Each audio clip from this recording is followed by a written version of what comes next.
Hi guys, welcome back to my channel and to a Christmas meal prep video and a get it all done as well. Today I'm going to be meal prepping everything for Christmas dinner. We're actually using it for a Christmas party, but I thought I would show you guys. We're doing like Brussels, carrots, parsnips, roast potatoes, cauliflower cheese, even gravy, and pigs in blankets. There's so much you can meal prep to make your life a bit easier.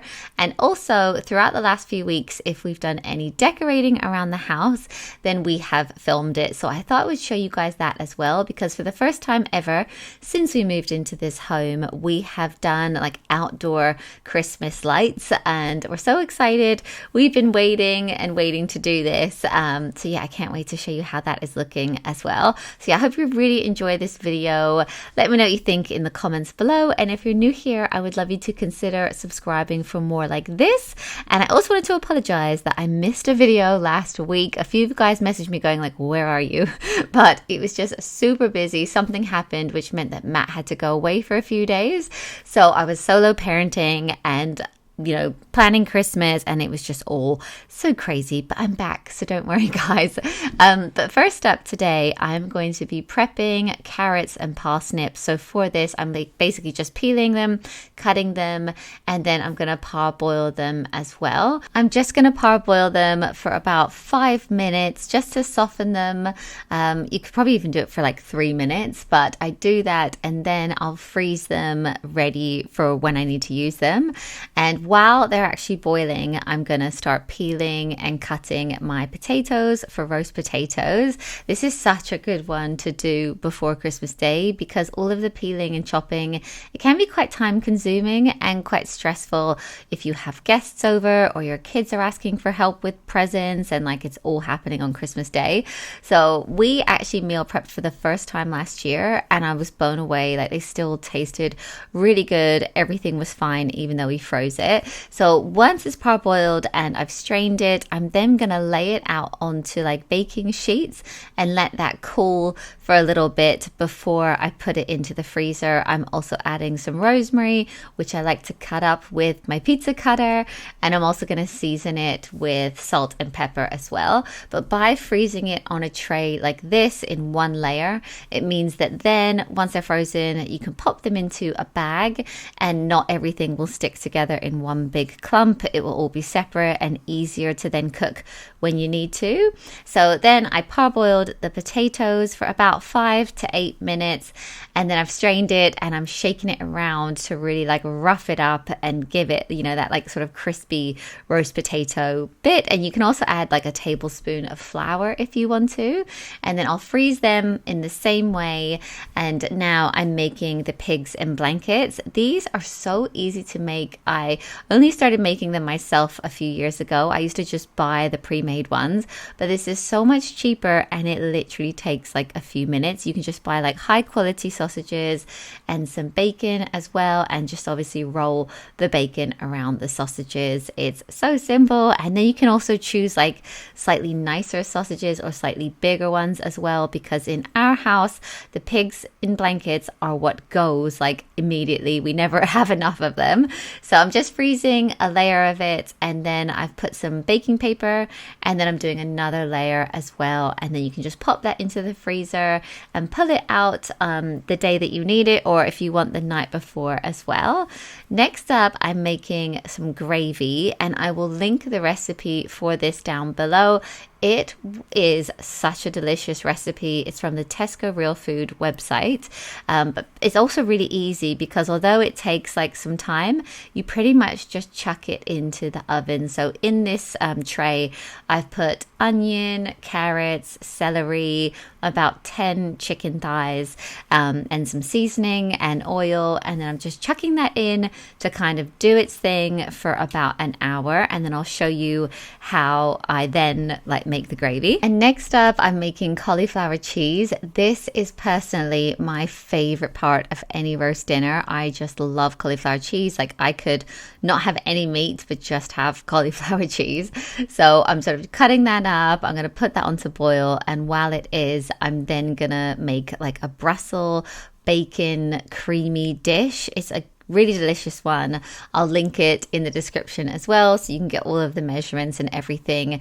But it's pretty much like bacon lardons, Brussels, creme fraiche, and Parmesan, and then some pepper and salt, and it just tastes really delicious. And you can freeze it and then get the dish out when, like, on the day or the night before when you're ready to eat it. But it's really simple. I boiled the Brussels and then fried the bacon and then put them all together, and then I'm gonna add like the creme fraiche and the Parmesan mix, and it is really, really delicious. I'm not a huge like Brussels fan, but with this it tastes so nice. You can really taste the Parmesan and the bacon, and it just makes it really, really tasty. So yeah, I'll link that recipe down below for you guys. So by now it's been about an hour since I put the carrots and parsnips into the freezer, and they are cold enough to now transfer into a dish or a bag like this. So I'm gonna put them into there, so they're gonna take up less space, put them back in the freezer, and now I can use those trays for the roast potatoes. So I'm going to stick them in, do the exact same kind of thing. And now I'm going to make my cheese sauce because my cauliflower is all nice and soft now. So I always make the same cheese sauce. I'll put the link in the description down below. I know this one off my heart, but the secret ingredient is a little teaspoon of English mustard, which I don't even think I show you guys here, but add that into the sauce.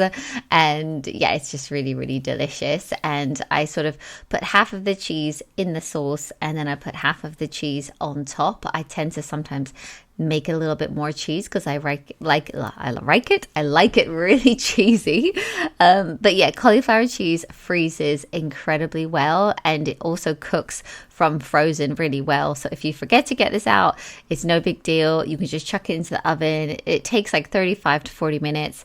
So you can put it in when you put the potatoes in, and it is delicious. At this point, like, the gravy was all done in the oven, so I'm getting that out. You do also add like stock, quite a bit of stock. I think it's 2 liters of stock. So I added that in, and now I'm putting it into a bowl. I was kind of like really squeezing out the chicken with a potato masher, but that is the gravy all done, and it is so delicious. Obviously you can make more if you're having more people, but that is all of my food all done for our Christmas party. And yeah, as I said, doesn't affect the taste, and it just makes me feel super organized. So now we've got some footage of Matt putting some Christmas lights onto our garage, and we also did something this year. So we have these wreath hooks because we didn't want to put like a big nail or command hook onto our actual door, but we bought these wreath hooks on Amazon, and they're great. They're extendable, so you can get the exact right size that you want. But we thought we would actually paint them to match the door and to match the garage door as well. So Matt primed them. We've got the right height that we want them to be at, so he primed them and then painted them with the same paint from our door, because obviously we've saved like quite a few cans in our garage. And then it kind of just blends in, which you'll see in a minute, and it just works really, really well. And now I just feel like I can use, I normally have a wreath up for like spring, you know, autumn. I've always got something on the door. So the fact that this kind of blends in now looks really, really nice. Yeah, so this is it on the door. You can see it's a perfect match. And then we have the same Christmas wreath that we had last year. We just love the red and white colors. I think it's still on trend. So we were like, it's so nice, we're going to keep it. And then this is new for this year. It is a wreath, but it lights up. It looks really nice in the evening. Like when I drive home and I see it, I just think it looks really, really lovely. Now Matt is going to sort out the garden. I don't know if anyone else's husband is doing this, but he is getting so into gardening and leaves and grass and all of that as he gets older. I don't know if it's just him or if it's everyone, but he is really concerned because he heard that the leaves on the lawn is what actually kills the lawn or messes it up or something. So he is trying to get all of the leaves up off the lawn, and we've got a huge oak tree which is in next door's garden, and then all the leaves kind of like fall in our garden.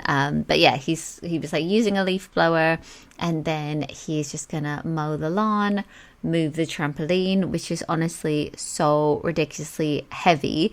But we had some really heavy storms recently, and I was so worried that that trampoline was going to fly either into the house or into the field. But luckily it's that heavy, it didn't. So yeah, that is the lawn looking all nice. And then I also filmed us setting up our dining table for Christmas. So a couple of years ago, we bought some baubles, and almost like, I'll show you in a sec, it's like a wire ornament thing. And we made this kind of ornament to hang off of the lights. We just thought it looked really festive. So we bought that, and then we are using some string to kind of like tie all of that on, and then we've left the baubles on from last year. The first time we did it, we kind of put all of the baubles on as well. But yeah, it just looks really pretty, and it's like quite a nice centerpiece above the table as well. And then for the table itself, we have a really nice artificial table garland, which we bought quite a few years ago in lockdown. I always remember, like, I bought it and then we couldn't use it because we couldn't have any guests, but we have used it every other year. So I think this must be the third or fourth year that we've had it. It's been doing so well that we put it like we kind of bend it into a rubbish bag and put it in the garage, but it always comes out really, really lovely. So it's got like silver berries in it, some eucalyptus, and obviously like foliage. And then we put it on the table like this, and then we've got like different length candles, and it just looks really, really nice in the room. I feel like at Christmas, it's just really nice to have like green wreaths, green foliage all over the house, and it just makes it so cozy. So that's the table all done. Then I wanted to show you, we actually put some lights on our egg chairs. They are laying down because of that storm that I mentioned. We were so worried again they were gonna like fly all over the place, so we put them down. But Matt had the brilliant idea to get some little fairy lights that are on timers and then put it onto the egg chairs. So he is going to kind of like weave them in and out of the egg chairs, and you will see in a minute it is so effective. And we have the fairy lights again. I've mentioned them before. You can get them on Amazon, but from when you turn them on, they last for either 5 to 8 hours depending on which ones you get, and then it comes on every day at that time, so we don't have to run outside and put them on again. They will just come on. And how dreamy does this look? Like, obviously it's been quite cold, we're not really sitting out there, but it looks so cute in the garden. And it was just a really, really cheap, really cheap fairy lights, but it just looks really effective. It looks like a big bauble or something like that. And then I also wanted to show you the lights on the house. So we actually got a local handyman to help us with this. Obviously Matt did all of the garage lights, but then we had someone go way high up. I really didn't want Matt to get on a ladder and go all the way up there, so someone did it for us. And yeah, I just think it looks so lovely. And now we've got the hooks up and we've got the lights. Every year we can, put them back up. And yeah, it's just really nice to come home to. So anyway, that is it for this video. I really hope you enjoyed it. Let me know what you think of the lights and the meal prep, and I will see you guys in my next one.